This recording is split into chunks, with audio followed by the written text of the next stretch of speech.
Hai, Assalamualaikum warahmatullahi wabarakatuh. Kembali lagi di channel ini, channel Kak Osis. Salam Osis, pasti semangat. Oke teman-teman, setelah kemarin kita pernah membahas tentang pengalaman saya ketika saya menjadi peserta latihan dasar kepemimpinan. Di video kali ini saya akan menjelaskan tentang pengalaman saya ketika saya menjadi panitia. Ya, di sini saya sudah selesai menjabat sebagai ketua OSIS ya teman-teman. Tapi belum serah terima jabatan karena masih LDK. Nah, di sini saya menjadi panitia atau senior OSIS. Bagaimana ceritanya? Simak terus.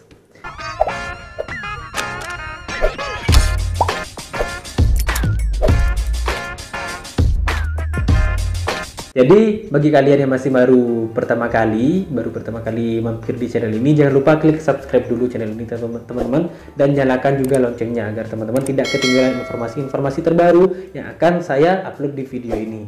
Oke, tanpa berlama-lama lagi kita langsung saja ke pembahasannya. Cerita saya ketika saya menjadi panitia LDK OSIS. Jadi seperti ini teman-teman. Ya seperti biasa, teman-teman OSIS itu semuanya mengonsep acaranya, yang mengonsep LDK itu dari sekbid atau seksi bidang ke-5 biasanya teman-teman. Pembinaan demokrasi politik dan ya wawasan lingkungan hidup. Ya, itulah. Nah, itu seksi bidang yang ke-5, teman saya yang mengonsep acaranya, yang membuat proposalnya, ya juga atas persetujuan saya, ya atas nama saya ketua OSIS ya teman-teman. Jadi kita konsep acaranya. Nah, di situ setelah terkonsep, disetujui oleh pembina OSIS, disetujui oleh kepala sekolah, dan juga disetujui untuk kegiatan atau LDK OSIS ke luar kota. Nah, di situ sebelum fix tempatnya di kota A misalkan, saya dan pembina OSIS itu survei lokasi dulu teman-teman. Bagaimana lokasinya, apakah aman dan bisa mewakili kegiatan, bisa menyupport kegiatan kita nantinya atau tidak. Nah, di situ setelah kami survei lokasi, ternyata di lokasi pertama ternyata kurang cocok karena di situ banyak habitat monyet teman-teman. Nah, selanjutnya di lokasi yang kedua ternyata bagus. Di situ ada aula untuk pertemuannya juga, ada tempat untuk peristirahatan untuk kepala sekolah dan guru-guru juga. Nah, disitulah saya rasa cocok, dan ternyata di tempat itu memang sudah biasa digunakan sebagai tempat LDK, dan ada diskon untuk sekolah yang mengadakan LDK di sana, dan kami memanfaatkan itu semua teman-teman. Kami manfaatkan diskonnya yang awalnya sekitar anggaplah 100% misalkan pembayarannya. Nah, di situ karena kami dari sekolah, di situ kami bisa diskon 20%, akhirnya kami hanya membayar 80% saja. Jadi seperti itu teman-teman. Nah, selanjutnya kita masuk saja ke acaranya, karena mungkin lebih seru tentang kegiatannya teman-teman. Ketika check-in, peserta itu ya sesuai atau tepat waktu, karena memang mereka dipilih sesuai dengan kebutuhan OSIS, juga dengan serangkaian tes, dan dipilih 36 terbaik untuk menjadi pengurus OSIS. Jadi seperti itu teman-teman. Nah, mereka itu sudah kami berikan instruksi tentang persiapan apa saja yang harus dilengkapi. Nah, ketika mereka semua sudah siap, sudah cek perlengkapan semuanya, maka berangkatlah kami ke tempat LDK tersebut. Nah, di situ sudah terkonsep. Kegiatan yang pertama itu adalah kegiatan ini, kegiatan ini sudah terkonsep semuanya bagus, dan kita langsung ke kegiatan yang pertama tentang materi dan lain sebagainya itu teman-teman.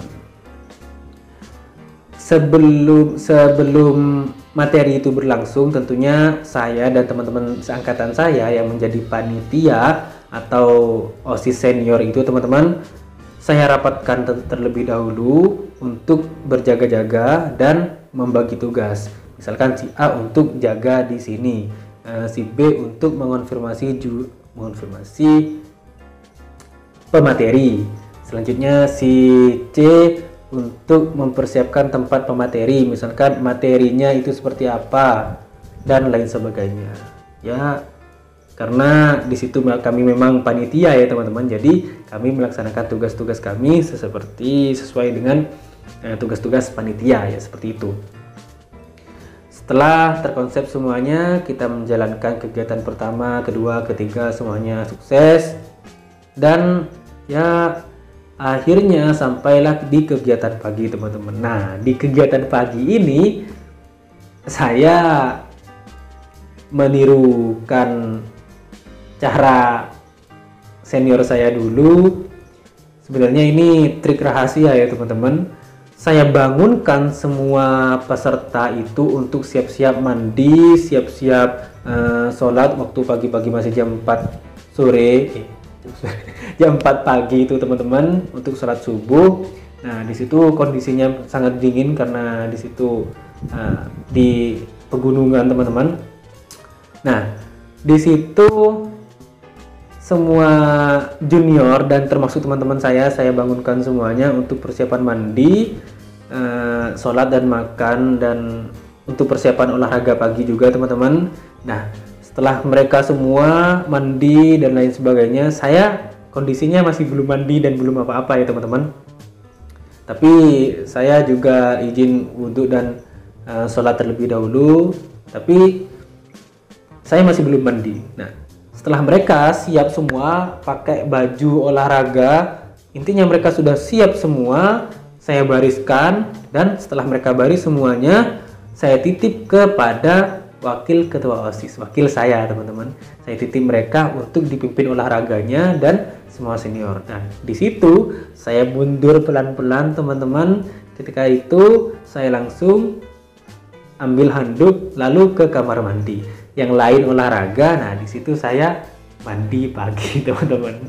Ya begitulah. Nah, setelah saya selesai mandi pagi, olahraganya selesai ya selesai. Saya nggak olahraga teman-teman. Ya panitia bebas kan. Jadi tapi tidak baik untuk dicontoh teman-teman. Nah, setelah kegiatan mandi pagi, setelah itu ada kegiatan outbound. Ketika kegiatan outbound, saya juga yang memimpin pemberangkatan outboundnya. Biasanya kan sebelum outbound ini tidak semuanya ke satu outbound ini kemudian pindah-pindah, tidak ya teman-teman. Jadi konsepnya kalau di sekolah saya dulu per seksi bidang, dan outboundnya itu seperti ada pos-pos. Di pos 1 outbound ini, lalu setelah selesai di pos 1 lanjut ke pos 2 outbound ini, lanjut ke pos 3 outbound ini, lalu outbound ini. Jadi seperti itu teman-teman. Saya berangkatkan terlebih dahulu adalah dari seksi bidang ke-10. Kenapa dari seksi bidang ke-10?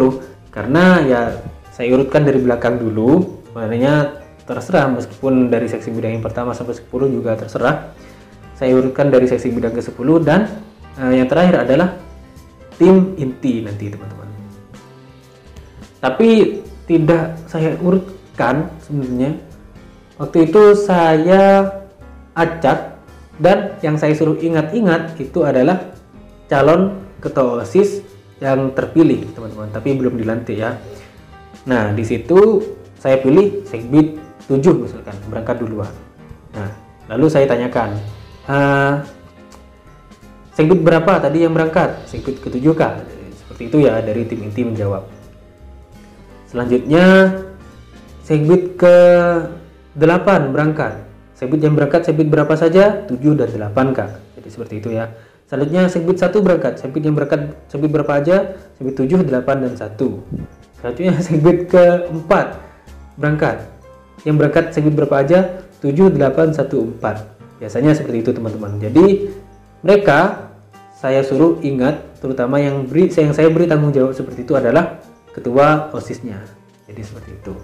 Kenapa saya buat seperti itu? Supaya ketua OSIS tersebut sudah mulai mempunyai sikap tanggung jawab dan peduli terhadap semua pengurus atau semua anggotanya nanti teman-teman, ketika dia menjabat sebagai ketua OSIS. Jadi seperti itu. Setelah itu selesai, setelah outbound selesai, masih ada masalah teman-teman. Saya dan teman-teman seangkatan saya berbeda pendapat, dan di situ ada sedikit cekcok teman-teman, sedikit perbedaan pendapat. Menurut saya ini seperti ini, menurut dia itu seperti itu. Nah, dan akhirnya karena memang tidak menemukan titik persamaannya, akhirnya saya menggunakan kebijakan ya seperti itulah teman-teman. Jadi sudah, jika kamu memang tidak mau membantu dan tidak mau begini, sebenarnya bukan masalah nih teman-teman. Jadi ada satu sesi dia itu merasa tidak mau membantu dan sudah terserahlah seperti itu teman-teman. Ketika saya jangan seperti itulah, kan awalnya seperti itu. Tapi dia tidak mendengarkan saya, ya sudah, oke, silakan istirahat, mungkin kalian capek, saya seperti itu, biar saya yang menghandle ini semuanya. Akhirnya saya yang menghandle semuanya, ya berjalan karena saya merasa mampu di situ teman-teman. Akan tapi ketika saya merasa tidak mampu, ya saya tetap membutuhkan mereka seperti itu teman-teman. Ya tapi itulah organisasi. Ada terkadang kita senang bareng, terkadang kita susah, terkadang kita sedih, terkadang kita nangis bareng dan lain sebagainya. Ya itulah organisasi, bisa dinikmati dan bisa dipelajari bekal kehidupan kita di masa yang akan datang. Itu saja. Terima kasih sudah menyimak video ini. Kurang lebihnya saya mohon maaf.